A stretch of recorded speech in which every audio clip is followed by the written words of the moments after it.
Hello friends, आज के episode में हम आपको इंडियन आर्मी की रैंक्स और इंसिग्निया के बारे में बताने वाले हैं। जैसा कि आप सभी को पता होगा, इंडियन आर्मी दुनिया की चौथी सबसे स्ट्रॉन्गेस्ट आर्मी में आती है, जिसमें लगभग 12,20,000 एक्टिव फ्रंट लाइन पर्सनल्स हैं और 9,90,000 एक्टिव रिजर्व पर्सनल्स हैं। एसएसबी इंटरव्यूज और कई डिफेंस इंटरव्यूज के दौरान इंडियन आर्मी की रैंक्स और इंसिग्निया के बारे में पूछा जाता है, और ये ज़रूरी भी है, क्योंकि अगर इंडियन आर्मी को ज्वाइन करना आपका ड्रीम है तो आपको इसके बारे में पूरी जानकारी होनी चाहिए। अगर आपको अभी तक इंडियन आर्मी की रैंक्स और इंसिग्निया को लेकर कन्फ्यूज़न है तो इस वीडियो को ज़रूर देखें, और हमें पूरी उम्मीद है इस वीडियो को देखने के बाद आपकी ये कन्फ्यूज़न क्लियर ज़रूर हो जाएगी। तो चलिए जानते हैं इस ग्रेट इंडियन आर्मी की रैंक्स और इंसिग्निया के बारे में। इंडियन आर्मी में रैंक्स को 3 भागों में डिवाइड किया गया है। सबसे पहले कमीशन ऑफिसर रैंक, दूसरी जूनियर कमीशन ऑफिसर रैंक और तीसरी नॉन कमीशन ऑफिसर रैंक या फिर अदर रैंक। तो सबसे पहले बात करते हैं कमीशन ऑफिसर रैंक की, जिसमें सबसे हाईएस्ट रैंक फील्ड मार्शल की होती है। फील्ड मार्शल इंडियन आर्मी की सबसे हाईएस्ट 5 स्टार वाली रैंक है, जो कि एक सेरेमोनियल और वॉर टाइम रैंक होती है।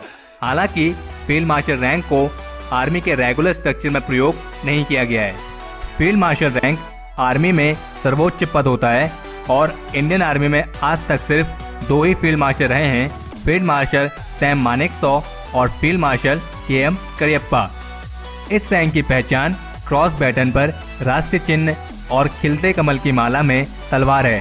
फील्ड मार्शल रैंक के बाद आती है जनरल रैंक। वैसे तो field marshal rank Indian army की हाईएस्ट रैंक है, लेकिन आर्मी के रेगुलर स्ट्रक्चर में इसका प्रयोग ना होने के कारण जनरल रैंक को ही इंडियन आर्मी की हाईएस्ट रैंक कहा गया है। ये rank chief of army staff यानी कि आर्मी चीफ को मिलती है। फील्ड मार्शल रैंक के बाद ये किसी भी आर्मी ऑफिसर की सर्वोच्च रैंक होती है, और मौजूदा समय में इस रैंक पर इंडियन आर्मी के चीफ जनरल बिपिन रावत हैं। इस रैंक की पहचान लाल रंग के आउटलाइन के साथ सुनहरे रंग का राष्ट्रीय चिन्ह, तलवार और एक स्टार है। Lieutenant general rank. Lieutenant general Indian army की सेकंड हाईएस्ट रैंक है। लेफ्टिनेंट जनरल को 36 वर्षों की कमीशन सर्विस के बाद चुना जाता है। Lieutenant general vice chief of army staff या आर्मी कमांडर के पद भी संभाल सकते हैं। इस रैंक की पहचान लाल रंग की आउटलाइन के साथ सुनहरे रंग का राष्ट्रीय चिन्ह और तलवार होती है। इस रैंक में जनरल रैंक की तरह स्टार नहीं होता है। Major general. Major general Indian army की थर्ड हाईएस्ट रैंक है। मेजर जनरल के पद पर प्रमोशन चयन के जरिए होता है, और मेजर जनरल बनने के लिए 32 सालों की कमीशन सर्विस का होना जरूरी है। इस रैंक की पहचान लाल रंग के आउटलाइन के साथ सुनहरे रंग का एक स्टार और तलवार होती है। Brigadier rank. Brigadier Indian army की 4th हाईएस्ट रैंक है, और ब्रिगेडियर के पद पर भी प्रमोशन चयन के जरिए ही होता है, जिसके लिए 25 सालों की कमीशन सर्विस का होना जरूरी है। इस रैंक की पहचान सुनहरे रंग का राष्ट्रीय चिन्ह और त्रिकोण गठन में 3 स्टार हैं। Colonel rank. कर्नल एक सीनियर कमीशन ऑफिसर की रैंक होती है, जो आर्मी में एक रेजिमेंट का इंचार्ज होते हैं। कर्नल आमतौर पर हाईएस्ट और सेकंड हाईएस्ट फील्ड रैंक है। इस रैंक की पहचान सुनहरे रंग का राष्ट्रीय चिन्ह और 2 स्टार हैं। Lieutenant colonel rank. Lieutenant colonel किसी भी कमीशन ऑफिसर के लिए उसके सीनियर होने की पहली सीढ़ी होती है। 13 सालों की कमीशन सर्विस पूरी करने के बाद ऑफिसर को इस रैंक पर प्रमोट किया जाता है। इस रैंक की पहचान सुनहरे रंग का राष्ट्रीय चिन्ह और एक स्टार है। Major rank. Major Indian army की 7th हाईएस्ट रैंक है, और इंडियन आर्मी में किसी भी ऑफिसर के लिए ये एक अहम रैंक होती है, जो कि 6 वर्षों की सर्विस के बाद किसी ऑफिसर को दी जाती है। इस रैंक की पहचान सुनहरे रंग का राष्ट्रीय चिन्ह है। Captain rank. Captain Indian army में कमीशन होने के बाद किसी भी ऑफिसर के लिए आगे बढ़ने का दूसरा पड़ाव होता है। कैप्टन रैंक, जो कि कमीशन होने के 2 वर्षों की सर्विस के बाद समय सीमा के आधार पर दी जाती है। इस रैंक की पहचान सुनहरे रंग के 3 स्टार हैं। लेफ्टिनेंट रैंक, लेफ्टिनेंट कमीशन होने के दौरान मिलने वाली सबसे पहली रैंक होती है और एक ऑफिसर के तौर पर सैन्य जीवन की शुरुआत इसी रैंक से हो रही है। इस रैंक की पहचान सुनहरे रंग के 2 स्टार हैं। तो ये थी कमीशन ऑफिसर रैंक्स। अब बात करते हैं जूनियर कमीशन ऑफिसर रैंक्स के बारे में, जिन्हें जेसीओ रैंक भी कहा जाता है। इसमें सबसे पहले आते हैं सूबेदार मेजर।